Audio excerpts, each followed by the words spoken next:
सन्माननीय व्यासपीठ आणि सर्वच माझे बालमित्रांचं कुटुंबाला भरभरून येते. कारण माझी शेवटची सभा समोर आलो तेव्हा मी दादांच्या समोर पाहत होते आणि आज वैदिकसाठी आणि दादांसाठी गावामध्ये फिरणारा सगळ्यांच्या मनात एवढे चालू आहे एक आशा दिसत होती. दादाचं प्रेम दिसत होतं, दादाची आठवणी दिसत होती. मला असं वाटतंय त्या चांगल्या सभेत मी दादाच्या समोर पहिल्यांदा भाषण केलं आणि दुर्दैवाने ते शेवट भाषण त्यांच्या समोर होतं. गावामध्ये जाताना जेव्हा मी गावामध्ये सगळ्यांना भेटायचो सगळे मला बोलायचे दादा यावेळेस खरंच तुम्ही प्रचाराला दिलं दादांनी आम्हाला अनेक वर्षापासून भरभरून दिले. ही निवडणूक आम्ही आमच्या भागात केली आणि आम्ही आमच्याकडे घेतली. पण जेव्हा मी गावामध्ये जातो मी सगळ्यांना सांगत होतो की हा प्रचाराचा नाही, हा जे काम मी लावलाय फक्त मी माझ्या कुटुंबाला भेटू शकतो. त्यांचे काय भावना असतील ते मी समजून घेऊ शकतो, त्यांचे काय अडीअडचणी असतील ते मी समजून घेऊ शकतो. तुम्ही ते रेल्वेमान करून सांगताना तुम्ही आवाज करता बोला ना. गावाला जाताना तेव्हा आम्ही आपण दादासाठी विचार करायचो. एक वेगळा आनंद होता, एक उत्साह होता. सगळ्यांच्या मनात प्रचार ना आणि 5 वर्ष मी प्रचाराची वेळ येते तेव्हा युवकांना तिथं मनापासून प्रचार करायला आवडायचं. तर यावेळेस एक काहीतरी माझ्या मनात नाहीये, माझ्या मनात जे होतं ते दिसून येत नाही.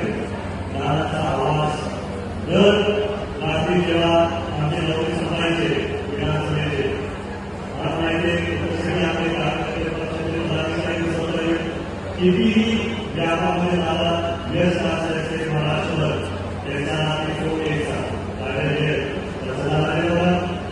तुमच्या गावात काय लागतं, तुमच्या गावात काय नागरिक करायचं आणि आज तो आवाज आपल्या सर्वांच्या मनात येतो.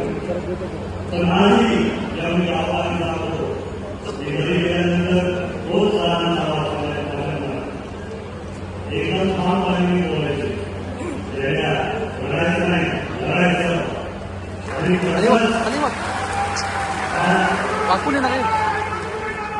तुमच्यासमोर परत येऊन दादांच्या आशा माझ्या असून मी भाषण करू शकतो.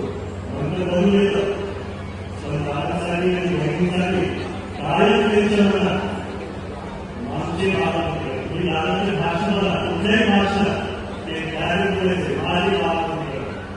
एका मुलाचा आणि वडिलांचा नात्याच्या हिशोबाने मी शाळेत असताना त्यांना काय विचारतो दादा तुम्ही रात्र दिवस काम करता, रोज तुम्ही काम करत जाता, तुम्हाला वेळ त्या काळात मला ते समजलं नाही.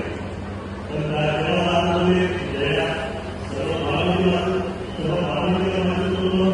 आणि सर्व महाराष्ट्र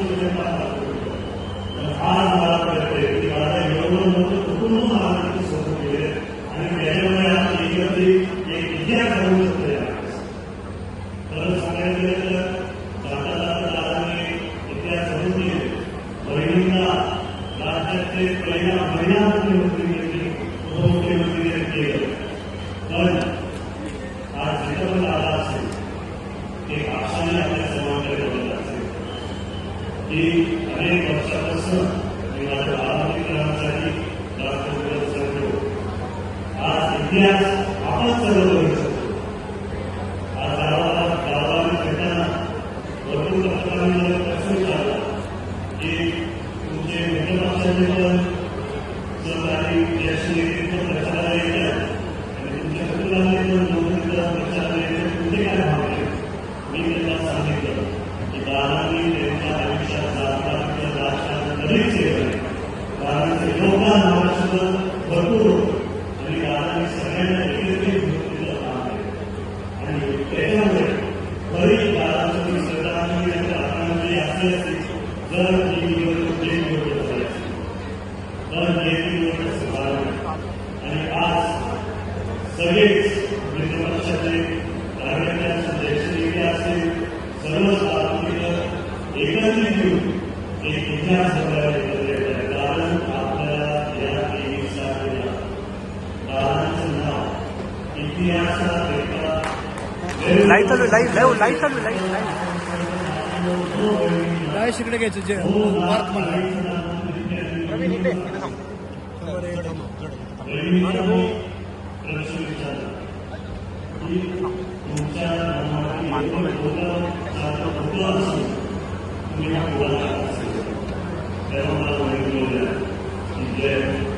दादांचा पूर्ण स्वप्न पूर्ण करण्यासाठी मी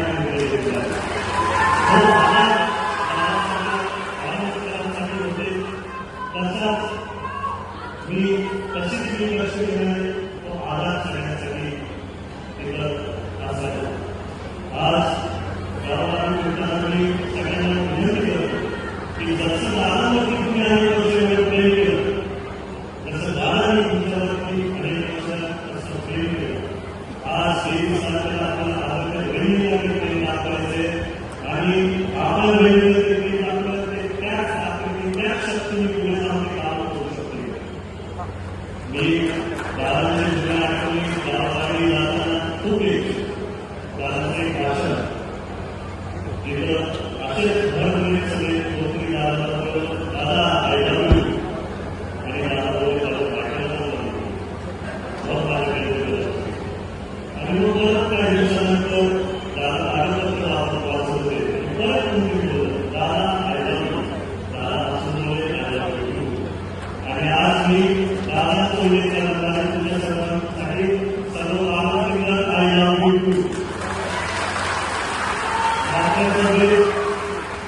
आपण एक गोष्ट केली होती की पण आज आपण दादांसाठी जिथं पण असेल सर्व देवासाठी सांगून नुसतं दादांना श्रद्धांजली